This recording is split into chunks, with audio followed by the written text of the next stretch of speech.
গল্পের শুরুতেই আমাদের কিছু সামরিক ট্রাক দেখানো হয়, যা একটি গোপন কন্টেইনারকে শহর থেকে দূরে সরিয়ে নিয়ে যাচ্ছিল। কন্টেইনারের ভেতরে কি আছে তা কেউ জানত না, কিন্তু তাদের নির্দেশ দেওয়া হয়েছিল যত দ্রুত সম্ভব এটিকে শহর থেকে দূরে নিয়ে যেতে। এর ভেতরে কি থাকতে পারে এই নিয়ে দুই সৈনিক নিজেদের মধ্যে কথা বলছিল। তখনই হঠাৎ সামনে থেকে আসা একটি গাড়ি তাদের ট্রাকে ধাক্কা দেয়। সেই বিস্ফোরণে কন্টেইনারটি ছিটকে দূরে পড়ে যায় এবং খুলে যায়। সৈনিকরা তাদের সিনিয়রদের এই বিষয়ে রিপোর্ট করে, কিন্তু ওপাশ থেকে জবাব আসে, ওখানে যারা জীবিত আছে তাদের নিয়ে দ্রুত পালিয়ে যাও, আর যারা আহত হয়েছে তাদের ওখানেই ফেলে দাও। সেই সৈনিক কিছু বুঝে ওঠার আগেই কন্টেইনার থেকে এক ব্যক্তি, জম্বি, বেরিয়ে আসে এবং চোখের পলকে সব সৈনিককে মেরে ফেলে।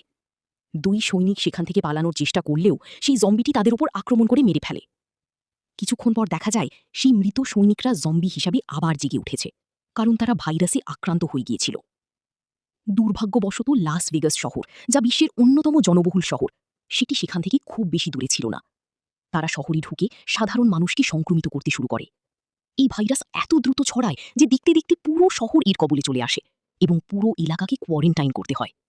সরকার তাদের আটকাতে পুরো শহরে বোমা ফেলে এবং সশস্ত্র সৈনিকদের বিশাল বাহিনী পাঠায়, কিন্তু ভেতরে सरकार ने उन्हें रोकने के लिए पूरे शहर पर बॉम्ब गिराए, हथियारबंद सैनिकों की पूरी फौज भेजी, लेकिन इस एरिया में आने वाला हर एक आदमी इन्फेक्ट होता चला गया। वायरस को रोकने की सरकार की हर मुमकिन कोशिश नाकाम रही, जिसके बाद आखिर में उन्हें पूरे शहर को बंद करना पड़ा। अब ना कोई अंदर जा सकता था और ना कोई बाहर आ सकता था, लेकिन इसके बावजूद कुछ लोग ऐसे थे जो चोरी करने के लिए इल्लीगली अंदर जाते थे। लॉस वेगस को पैसों का शहर कहा जाता था, पर वायरस की वजह से सबको अपने अपने घर और तिजोरी में पड़े पैसों को वहीं छोड़कर भागना पड़ा। ऐसा माना जाता था कि वहाँ के कसिनोज में अब भी इतने पैसे दफन हैं जो अगर किसी को मिल गए तो उसकी 7 पुश्ते ऐश की जिंदगी जी सकती थी। हम यहाँ स्कॉट नाम के एक एक्स मिलिट्री सोल्जर को देखते हैं, जो कभी वेगस में एक मिलिट्री सोल्जर हुआ करता था, पर अब वो एक मामूली शेफ की नौकरी करता है। एक दिन वो रोजमर्रा की तरह अपना काम कर ही रहा था कि तभी उसे पता चला कि तनाका नाम का आदमी उससे मिलने आया है। तनाका कोई मामूली शख्स नहीं था, उसका स्कॉट जैसे आदमी से मिलना ही बड़ी बात थी। लॉस वेगस में उसके कई कसिनो हुआ करते थे, पर अब सब धूल खा रहे हैं। स्कॉट जानना चाहता था कि वो उसके पास क्यों आया है, जिसके बाद तनाका ने उसे बताया कि वो उसे एक खास काम सौंपना चाहता है। दरअसल क्वारंटीन जोन में आ रहे उसके एक कसिनो की तिजोरी में अब भी $200 मिलियन पड़े हुए थे,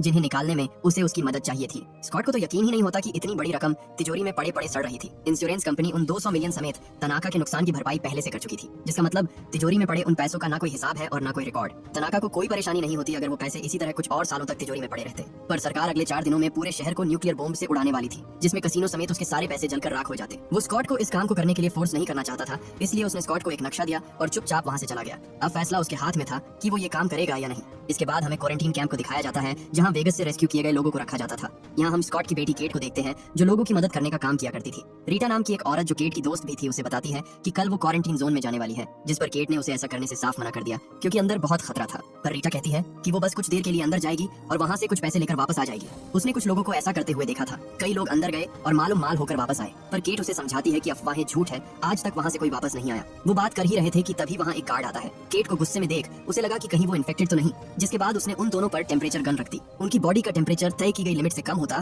तो अपने आप गोली चल जाती, पर खुशकिस्मती से ऐसा नहीं होता। इसी बीच वो गार्ड केट के साथ बदतमीजी करता है और उसे गलत जगहों पर छूता है, पर केट ने उसका हाथ झटक दिया और उसे खुद से दूर रहने को कहा, जिसके बाद वो वहां से चला गया। रीटा बोली, ठीक है मैं अंदर नहीं जाऊंगी, पर हमें बच्चों को सुरक्षित जगह भेजने का कोई और तरीका ढूंढना होगा। उधर हम स्कॉट को देखते हैं, जिसकी एक बुरे सपने से नींद टूट जाती है। हर रात वो उसी दिन को याद करता था जिस दिन उसने इन्हीं हाथों से अपनी इन्फेक्टेड वाइफ की जान ली थी। उसने फैसला कर लिया कि वो ये काम करेगा, पर इसे अंजाम देने के लिए उसे एक टीम की जरूरत थी। तनाका ने उसे कहा, एक टीम बनाओ जिसमें एक तिजोरी तोड़ने वाला और एक पायलट हो, जो काम होने के बाद तुम्हें वहां से निकाल सके। इसके बाद स्कॉट अपनी पुरानी दोस्त मारिया के पास जाता है, जो अब एक कार रिपेयर शॉप चलाती थी। उसने मारिया को इस ऑफर के बारे में बताया और कहा, आज तक हमने कितनों को बचाया, पर हमें बदले में क्या मिला, लेकिन इस बार हमें खुद के लिए कुछ करने का मौका मिला है। मारिया उसके साथ चलने को मान जाती है, लेकिन उन्हें एक और आदमी की जरूरत थी। वो विल नाम के आदमी के पास जाते हैं, जिसे ज़ॉम्बीज़ को मारने का एक्सपीरियंस था। सिर्फ वही था जिस पर वो इस पूरे मिशन में भरोसा कर सकते थे। फैसला हुआ कि तीनों 15-15 मिलियन डॉलर्स लेंगे और बाकी के 5 मिलियन को टीम के बाकी मेंबर्स में बांट दिया जाएगा। इसके बाद वो मिरियम के पास जाते हैं, जो एक पायलट थी। उसे तो पैसे की इतनी जरूरत थी कि वो काम सुने बिना ही साथ आने को तैयार हो जाती है। इस तरह उन्होंने कुछ और लोगों को भी अपनी टीम में शामिल किया, जिन्हें हथियार चलाना आता हो और ज़ॉम्बीज़ से लड़ने में उनकी मदद कर सके। सबसे आखिर में वो एक चोर के पास गए, जिसे तिजोरियों के बारे में सब कुछ पता था। साइमन को जब पता चला कि उसे लॉस वेगस के कसिनो में रखी तिजोरी खोलनी है, तो वो मानो जैसे खुशी से झूम उठा। ये तिजोरी खोलना तो उसके बचपन का सपना था, क्योंकि ये तिजोरी किस्मत से नहीं सिर्फ काबिलियत से खुलती थी, और उसे पूरा यकीन था था कि वो इतना काबिल है कि इसे खोल सके। इसके बाद उन सब ने अपने अपने हथियार बाहर निकाले, क्योंकि अब उनका इस्तेमाल करने का टाइम आ चुका था। टीम के सभी लोग एक पुराने गैरेज में इकट्ठा होते हैं, जहां तनाका उन सबको अंदर घुसने से लेकर बाहर निकलने तक का सारा प्लान समझाता है। प्लान सिंपल था, उन्हें अपना रास्ता क्लियर करते हुए अंदर जाना है और फिर उस तिजोरी को खोलकर उसके अंदर पड़े सारे पैसों को बैग में भरकर हेलीकॉप्टर में लौट करके वहां से पलक झपकते ही गायब हो जाना है। और ये सब उन्हें अगले 32 घंटों में करना होगा। लेकिन जब उनमें से एक को पता चला कि उन्हें क्वारंटीन जोन में जाना है, तो वो साथ चलने से मना कर देता है, क्योंकि वो इतने कम पैसों के लिए इतना बड़ा जोखिम लेने को तैयार नहीं था। वो वहां से चला गया और अब उनकी टीम में कुछ ही लोग बचे थे। सारी तैयारियां हो गई थी। हालांकि फिर भी क्वारंटीन जोन में घुसना इतना आसान नहीं था, क्योंकि अब भी मिलिट्री फोर्सेस चारों ओर तैनात थी, जो उन्हें किसी भी कीमत पर अंदर नहीं जाने देते। मदद के लिए स्कॉट अपनी बेटी के पास आता है, जो क्वारंटीन जोन में काम करती थी। वो उन्हें बड़े आराम से अंदर भेज सकती थी, लेकिन उसे मनाना स्कॉट के लिए बिल्कुल भी आसान नहीं था, क्योंकि केट अब तक स्कॉट से इस बात को लेकर नाराज थी कि उसकी मोम के जाने के बाद उन्होंने उसे अकेला छोड़ दिया और कभी उससे मिलने भी नहीं आए। स्कॉट केट को बताता है कि मैं ये तुम्हारे लिए कर रहा हूँ, इस काम के लिए मैं तुम्हें $15 मिलियन दूंगा। जिसके बाद केट उनकी मदद करने को तैयार हो जाती है। उसी रात हम उसकी दोस्त रीटा को देखते हैं, जो केट के मना करने के बावजूद लिली के पास जाती है और उससे रिक्वेस्ट करती है कि उन तीनों को अंदर भेज दे। उधर विल साइमन को बंदूक चलाना सिखाता है, क्योंकि पूरी टीम में सिर्फ वही था जिसने कभी किसी ज़ॉम्बी को नहीं मारा था, और वो नहीं चाहता था कि मिशन के दौरान वो किसी पर बोझ बने। उनकी टीम में मार्टिन नाम का एक और आदमी भी जुड़ जाता है, जिसे तनाका ने अपनी तरफ से उन पर नजर रखने के लिए भेजा था। टीम में कोई उसे पसंद नहीं करता था, क्योंकि वो उनके किसी काम का नहीं था। केट उन्हें लिली से मिलवाती है, जिसे लोग पासपोर्ट के नाम से भी जानते थे, क्योंकि वो लोगों को पैसों के लिए अंदर भेजा करती थी। अपना काम खत्म करने के बाद वो वहाँ से जा ही रही थी कि तभी उसने रीटा के बच्चों को रोते हुए देखा। जब उसे पता चला कि लिली ने रीटा को अंदर भेज दिया, तो वो गुस्से में उसे जोर का घूंसा मारती है और उससे पूछती है कि तुमने उसे अंदर क्यों भेजा। अब इसमें लिली की भी कोई गलती नहीं थी। उसे नहीं पता था कि रीटा के 2 बच्चे भी हैं, और न उसने ये बात उसे अंदर जाने से पहले बताई थी, वरना वो कभी उसे अंदर नहीं भेजती। स्कॉट कहता है कि अगर वो हमें मिली तो हम उसे वापस ले आएंगे, पर केट जानती थी कि वो सिर्फ वहाँ पैसों के लिए जा रहे हैं। अंदर जाकर उसे वापस लाना तो छोड़ो, उसे ढूंढेंगे भी नहीं। वो भी साथ चलने को कहती है, पर स्कॉट ने उसे साथ चलने से मना कर दिया,